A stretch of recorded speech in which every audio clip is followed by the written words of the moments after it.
그리스도의 직분인데요. 우리가 이제 예수님에 대해서 이제 계속해서 배워가면서 지난번에는 이 개괄적인 내용들, 예수님이 어떤 분이신가 전체적인 내용들을 이제 살펴봤다면, 이제 오늘부터는 좀 세세히 들어가서 예수님이 어떤 분이신가에 대해서 살펴보도록 하겠습니다. 그래서 그 첫 번째로 그리스도의 직분에 대해서 말을 하고 있는데요. 이 직분이라는 것은 총 세 가지로 이렇게 나눠져 있습니다. 선지자직, 그리고 제사장직, 왕직, 이렇게 세 직분으로 이렇게 나눠져 있는데, 이 직분이 그냥 없다가 갑자기 생긴 게 아니라 구약 시대 때부터 존재해왔던 그런 직분이었습니다. 그래서 하나님께서 기름 부으셔서 하나님의 나라를 위해서 쓰임 받는 인물들로 선지자, 제사장, 왕, 이렇게 세 직분을 구약 시대에 하나님께서 들어서 사용을 하셨는데, 이러한 것들이 결국에는 그리스도를 예표하는 그러한 모습들이었습니다. 그래서 이제 그러면 예수님께서는 과연 선지자, 제사장, 왕, 이 세 직분이 어떻게 나타나는지 한번 살펴보도록 하겠습니다. 먼저 그리스도의 선지자직으로 해가지고 선지자 직분에 대해서 말을 하고 있는데요. 선지자라고 하면은 어떠한 역할을 감당하느냐 하면은 하나님께로부터 말씀을 받고 그 말씀을 백성들에게 전달하는 전달자의 역할을 이렇게 합니다. 그래서 구약 시대에는 사무엘이나 느헤미야, 이사야, 이러한 선지자들이 이렇게 활동을 했었고요. 예수님도 마찬가지로 이 땅에 오셔서 회개하라 천국에 가까웠느니라 이렇게 말씀하시기도 하셨고, 그래서 하나님의 말씀을 그 유대 백성들한테 전달하시면서 하시면서 이제 선지자 직분을 이렇게 감당하셨습니다. 그럼 두 번째로 그리스도는 선지자직을 어떻게 행하셨는가 했을 때 말씀을 백성에게 가르침으로 선지자직을 감당하셨다라고 이렇게 되어 있습니다. 아까 말씀드린 대로 하나님의 말씀을 이렇게 백성들에게 많이 가르쳤고요. 그 말씀이 곧 진리이고 생명이 되었습니다. 그리고 두 번째로 말씀을 가르치는 것과 함께 더 중요한 것이 무엇이냐 하면은 가르치는 말씀을 그대로 실천하셨다라고 이렇게 되어 있습니다. 그래서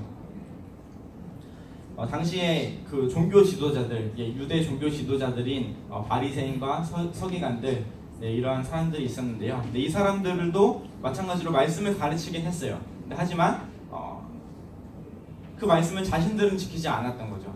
외식하는 자들로서 겉으로만 보기에는 말씀을 열심히 지키는 척했지만 속으로는, 뒤에서는 말씀을 하나도 안 지켰던 그런 외식하는 바리새인들이 있었는데, 그와 다르게 예수님은 말씀도 하셨고 말씀하신 그대로 행동하심으로써 신앙의 모습을 보여주셨던 분이 바로 예수님이셨습니다. 그리고 두 번째로 이제 그리스도의 제사장 직분에서 보시면은 첫 번째 제사장직이 무엇이냐에 대해서 설명하고 있습니다. 제사장은 무엇이냐 하면은 이제 하나님과 인간 사이의 중보자 역할을 하는 존재, 그런 직분인데요. 그래서 가장 크게로는 이제 인간이 구약 시대에 사람이 이제 제사를 드림으로써 이제 하나님께 죄 사함을 받고 구원을 약속받는 그러한 과정 가운데 제사장이 그 역할을 했었습니다. 그래서 그리스도의 제사장 직분을 보시면은 그리스도는 자신을 희생제물로 드림으로 제사장의 직분을 행하셨다라고 이렇게 말을 하고 있습니다. 예수님께서 제사장이 되셔가지고 이렇게 제사를 진행하신 게 아니라 예수님 자신이 스스로 제물이 되셔가지고 제사장의 직분을 감당하셨다라는 것입니다. 구약 시대에 이걸 말씀드리기 위해서는 구약 시대를 설명을 안 할 수가 없는데요. 구약 시대에는 매일 아침과 저녁으로 번제라는 것을 드렸습니다. 그래서 아침 저녁으로 매일 번제를 드림으로써 자신의 죄를 매일매일 회개하고 자복했던 그런 이스라엘 백성들이었는데요. 여기뿐만 아니라 속죄제, 속건제와 같은 그런 속죄 제사들이 이렇게 또 있었습니다. 근데 이렇게 매번 제사를 드리면 제물이 있어야 되잖아요. 근데 그때마다 이스라엘 백성들은 소나 양 이런 귀중한 그런 동물을 잡았었습니다. 지금도 소나 양은 되게 이렇게 중요하잖아요. 네, 중요한데 이때 당시에 소와 양을 매일 아침 저녁으로 이렇게 잡아서 하나님께 드렸다라는 것입니다. 네, 이처럼 죄를 사하기 위해서 얼마나 값진 노력을 해야 되는지 값비싼 그런 비용을 지불해야 되는지 이렇게 알 수 있었는데요. 그럼에도 불구하고 인간과 하나님과의 사이는 여전히 이렇게 막혀 있었습니다. 네, 하나님께 나아가는 게 그토록 힘들었던 게 바로 구약 시대였는데요. 예수님께서 이 땅에 오셔가지고 십자가에 죽으심으로써 그 막힌 담이 허물어지고 휘장이 갈라졌다라고 이렇게 성경이 표현하고 있습니다. 여기서 휘장이라는 게 무엇이냐 하면은 그 구약 시대에 제사를 드리기 위한 장소가 성막이 있잖아요. 그 성막에는 성소와 지성소가 이렇게 나눠져 있습니다.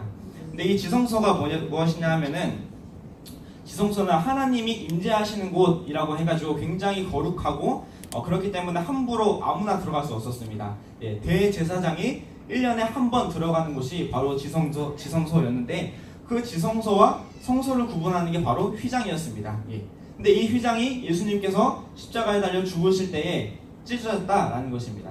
그래서 예수님의 죽으심으로 말미암아 일반 모든 백성들도 이제는 하나님께로 그냥 나아갈 수 있게 되었다. 하나님께 회개 기도하면 그 즉시 회개함을 받고 그 즉시 하나님께 기도를 들으시는 그러한 막힌 담이 허물어지고 휘장이 찢어지는 그런 역사가 예수님을 통해서 이렇게 일어나게 되었다라는 것입니다.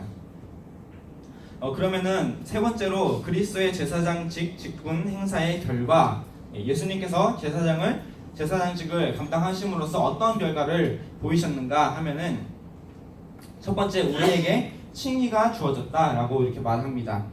그리스도께서 십자가에서 친히 제물이 되어 우리 죄를 대신하여 희생함으로 하나님은 우리를 의롭다고 하셨다라고 이렇게 말합니다.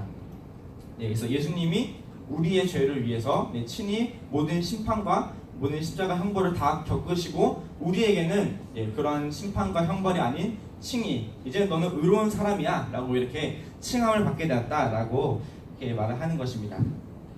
그래서 이거를 이제 설명할 때에는 흔히 이제 예수님을 깔때기에 비하기도 하는데 뭔가 좀 표현이 좀 그렇지만 이게 무엇이냐면은 이렇게 심판과 그런 분노, 하나님의 심판과 분노, 그런 모든 것들을 예수님께서 다 받으시고 우리에게, 그 깔때기 밑에 있는 우리들에게는 하나님의 사랑과 그런 은혜만이 걸러져서 우리에게 내려온다라는 것입니다. 그렇기 때문에 우리는 더 이상 예수님을 믿는 우리는 심판받지 않고 영원한 천국에 의로운 자로서 그렇게 살아가게 된다라는 것입니다.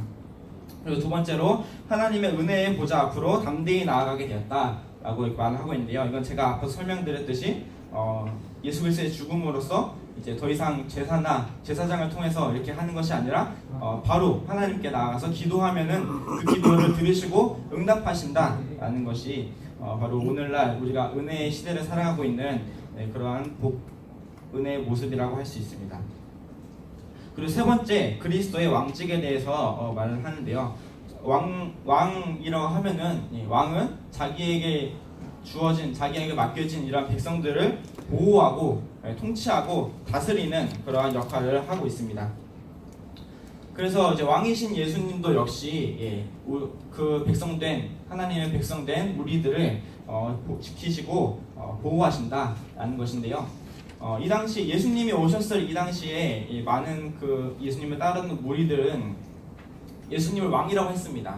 왕이라고 했지만 왕의 진정한 의미를 몰랐습니다. 오늘 설교 말씀에 나와 있듯이 떡의 복만 찾는 로마의 압제로부터 우리를 구원해줄 그런 정도의 왕으로밖에 생각을 안 했던 것입니다. 하지만 예수님은 만왕의 왕으로서, 진정한 왕으로서 그러한 떡의 복을 주고 그냥 로마의 압제로부터 그냥 벗어나게 해주고 그런 정도의 왕이 아니라 인간을 죄에서부터 생명으로 건져나게 해주시는 진정한 왕이셨다라는 것입니다. 그래서 이렇게 생명으로 건져 올려주시고 그렇게 생명을 얻게 된 우리들을 그냥 내버려 두시는 것이 아니라 천국에 이를 때까지 끝까지 하나님께서 사탄 마귀의 유혹 속에서도 그러한 고난 속에서도 지켜 보호하여 주신다라는 것이 바로 이 왕이신 그리스도의 내용입니다. 네, 그래서 마지막 5번째 보시면 영원히 자기 백성에게 경배를 받으실 왕이다 라고 이렇게 말합니다. 네, 그렇게 우리를 구원하시고 우리를 죄에서 건져내 주셨기 때문에 우리는 그 은혜에 감사해서 영원히 하나님께, 영원히 예수님께 경배와 찬양을 올려드릴 수밖에 없는 그러한 존재다. 우리들은 그런 존재고 예수님은 찬양받기에 마땅하신 분이다 라는 것입니다. 네, 그래서 이렇게 예수님의 선지자, 제사장, 왕 이렇게 직분들 이렇게 살펴보았는데요. 중요한 것은 제사장 직분이 중요한 것 같습니다. 그래서 중보자로서 예수님만이 유일한 중보자로서 우리와 하나님과의 관계를 허물고 하나님께로부터 우리가 마음껏 나아갈 수 있는 그런 은혜를 우리가 받았다라는 것을 우리 운동원들에게 꼭 알려주시면서 이렇게 예수님이 우리에게 정말 생명의 주인이시다, 구원자이시다라는 것을 한 번 더 강조해 주시면 감사하겠습니다. 혹시 질문사항 있으신가요?